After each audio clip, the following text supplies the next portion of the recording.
Mirëmëngjesi të nderuar teleshikues të Drita Televizion, ja ku takuam sërish në emisionin e përditshëm What Happened Today, ku do ta ndiqni çdo ditë në orën 7:30.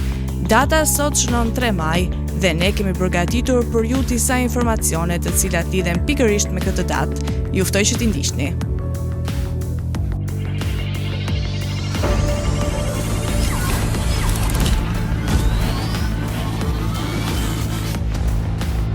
Maj.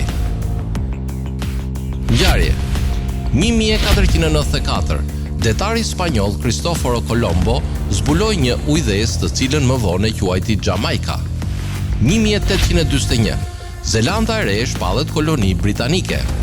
1877, nën kryesinë e detarit Abdyl Frashëri u formua Komiteti i Janinës. Lindje.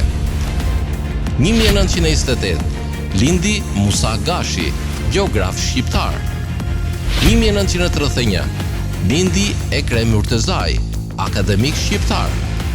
1937, lindi Agim Krajka, kompozitor shqiptar. 1951, lindi Afrim Spahiu, kinematograf shqiptar. 1964, lindi Agim Ramadani, shkrimtar, poet, piktor dhe strateg ushtarak kosovar. Vdekje. 1616, vdik William Shakespeare, shkrimtar anglez. 1936, vdik Kenan Maze, heroi popullit ushtarak. 2013, vdik Shakir Tojgari, tipograf shqiptar. Festa dhe përvjetore. Dita botërore e lirisë së shtypit.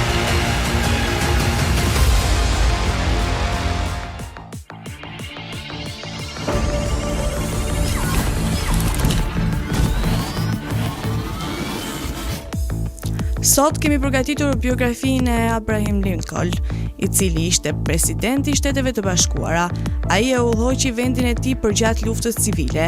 Për më tepër ju ftoj të ndiqni materialin e përgatitur.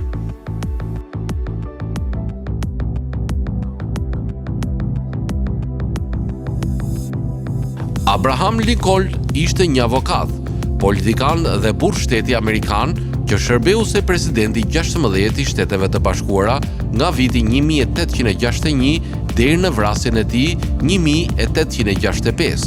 Lincoln e udhëhoqi kombin gjatë luftës civile amerikane dhe ja doli të ruante Unionin, të shfuqizonte skllavërinë, të forconte qeverinë federale dhe të modernizonte ekonominë amerikane. Lincoln lindi në varfëri në një kasolle druri në Kentucky dhe u rrit në kufi, kryesisht në Indiana. Ai ishte i vetë edukuar dhe u bë avokat, udhëheqës i partisë Whig, ligjvënës i shtetit të Illinois dhe kongresmen amerikan nga Illinois. Në 1849, ai u kthye në praktikën e tij të suksesshme të ligjit në Illinois qendrore. Në 1854, ai u zemërua nga akti Kansas-Nebraska, i cili hapi territoret ndaj skllavërisë dhe ai rihyri në politikë. Ai shpejt u bë lider i partisë së re republikane. Ai rriti një audiencë kombëtare në debatet kundër fushatës së Senatit të vitit 1858, Stephen A. Douglas. Lincoln kandidoi për president në 1860, duke përfshirë veriun për të fituar fitoren. Elementet pro-skllavërisë në jug e pan zgjidhjen e tij si një kërcënim për skllavërinë dhe shtetet jugore filluan të shkëputeshin nga bashkimi. Gjatë kësaj kohe, shtetet e sapo formuara Konfederatët e Amerikës filluan të kapnin bazat ushtarake federale në jug. Pak më shumë se një muaj pasi Lincoln mori presidencën, shtetet konfederate sulmuan Port Sumter, një fortesë amerikane në Karolinën e Jugut. Pas bombardimeve, Lincoln mobilizoi forcat për të shtypur rebelimin dhe për të rivendosur bashkimin. Lincoln, një republikan i moderuar, duhet të lundronte në një grup të diskutueshëm fraksionesh me miq dhe kundërshtar nga të dyja partitë demokratike dhe republikane. Aleatët e tij, demokratët e luftës dhe republikanët radikal, kërkuan trajnim të ashpërt të konfederatave jugore. Demokratët kundër luftës, të quajtur Copperheads, përquan Lincoln dhe element të papajtueshëm pro-konfederat, kompletuan vrasjen e tij. Ai i menaxhoi fraksionet duke shfrytzuar ajmirësitë e tyre të ndërsjellët, duke shpërndarë me kujdes patronazhin politik dhe duke i bërë thirrje popullit amerikan. Adresa e tij në Göteborg pasi një nga deklaratat më të mëdha dhe më ndikim të qëllimit kombëtar amerikan. Lincoln mbikëqyri nga afër strategjinë dhe taktikat në përpjekjet e luftës, duke përfshirë zgjedhjen e generalëve dhe zbatoi një bllokadë detare të tregtisë së Jugut. Ai shmangu ndërhyrjen britanike duke zbutur çështjen Trent. Në vitin 1863, ai lëshoi proklamatën e emancipimit, e cila shpalli skllëvrit në shtetet në kryengritje si të lirë. Ai udhëzoi gjithashtu ushtrinë dhe marinën që të njohojnë dhe ruajnë lirinë e personave të tillë dhe t'i pranojnë ata në shërbimin e armatosur të Shteteve të Bashkuara.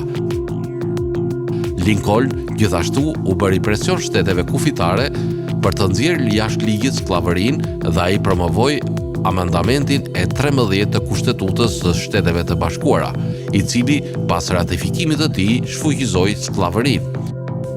Lincoln menaxhoi fushatën e tij të suksesshme të rizgjedhjes. Ai përpoq të shëronte kombin e shkatërruar nga lufta përmes pajtimit. Më 14 prill 1865, vetëm 5 ditë pas përfundimit të luftës në Appomattox, ai po ndiqte një shfaqje në teatrin Ford në Washington DC me gruan e tij Mary, kur u qellua për vdekje nga simpatizuesi i Konfederatës John Wilkes Booth. Lincoln mbahet mend si një martir dhe një hero kombëtar për udhëheqjen e tij gjatë luftës dhe për përpjekjet e tij për të ruajtur bashkimin dhe për të shfuqizuar skllavërinë.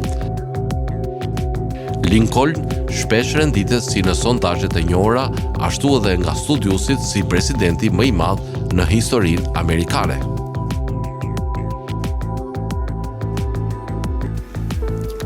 Kalojmë në rubrikën kuriozitete, ku sot do të flasim për një nga sportet më ekstreme, sigurisht jo i vetmi, por jo më pak i vështiri. Gara e rërës, ose Race Across America, është një nga garat më të vështira në botë për ciklistët. Kjo është një garë vërtet ekstreme, e cila përfshin shkallën më të lartë të vështirësisë fizike dhe psikologjike. Race Across America fillon në qytetin e Oceanside, Kalifornia dhe përfundon në qytetin e Annapolis, Maryland. Ciklistët duhet të kalojnë 3000 milje në kohën sa më të shpejt të mundshme, duke përballur ndryshime të lartë të ngjitjes dhe kushteve të ndryshme të motit në gjatësi të rrugës. Nëse do të përfshihesh në këtë garë, do të duhet të jesh i përgatitur të shtrihesh në limitet e mundësive të tua fizike dhe të qëndrueshmërisë. Eksperienca, strategjia e menaxhimit të gjumit dhe ushqyerja e duhur janë të gjitha çështje kritike në arritjen e suksesit në këtë garë të jashtëzakonshme. Historia. Race Across America u themelua për herë të parë në vitin 1982 nga John Marino dhe prej atëherë ka fituar një reputacion si një nga garat më ekstreme dhe sfiduese në botë. Qëllimi i kësaj gare është të kalojnë nga oqeani në oqean brenda një kohe të caktuar. Rruga e kësaj sfide kalon nëpër disa prej shteteve të Bashkuara të Amerikës, duke filluar nga Kalifornia dhe duke mbaruar në Maryland. Ciklistët mund të përballeshin me terrena të ndryshme, duke përfshirë malin, shkretë të tirën, rrugë të gjata dhe ngjitje të forta. Koha. Race Across America duhet të përshkohet nga oqeani në oqean brenda një kohe të caktuar. Kjo kohë ka ndryshuar nëpër vite, por në përgjithësi është rreth 12 deri në 14 ditë. Kategoria e garës. Race Across America ka disa kategori për të përfshirë të gjithë llojet e garuesve, përfshirë garat individuale dhe garat në grup. Logjistika dhe mbështetja. Në Race Across America, ekipet e ciklistëve janë të përgjegjshëm, por logjistikën e udhëtimit përfshirë furnizimin me ushqim dhe kujdesin mjekësor për ciklistët. Kjo përfshin ndërprerje të shkurtra për gjumë dhe mbështetje mjekësore në rast të lëndimeve ose problemeve të tjera shëndetësore. Të arriturit dhe sfidat. Pjesëmarrësit në Race Across America përballen me sfida të mëdha fizike, psikologjike dhe logjistike, shtrëngimi i vazhdueshëm i pedaleve për mijëra milje dhe përbalimi në ngjitje të përshkallëzimit të lartë janë vetëm disa prej sfidave që ata përballen gjatë garës. Race Across America është një nga garat më të vlerësuara dhe të ndjekura në botë dhe përvoja e saj është një provë e jashtëzakonshme aftësive fizike, mendore dhe strategjike të pjesëmarrësve. Tani u të ndiqni parashikimin e motit për territorin shqiptar. Territori shqiptar për datën 3 maj 2026 do të karakterizohet nga kushte atmosferike të qëndrueshme, duke sjellë mot kryesisht me diell në pjesën më të madhe të vendit. Paraditja do të jetë me kthjellime dhe intervale të gjata me diell, ndërsa në disa zona jugore dhe lindore do të ketë vranësira të pakta kalimtare.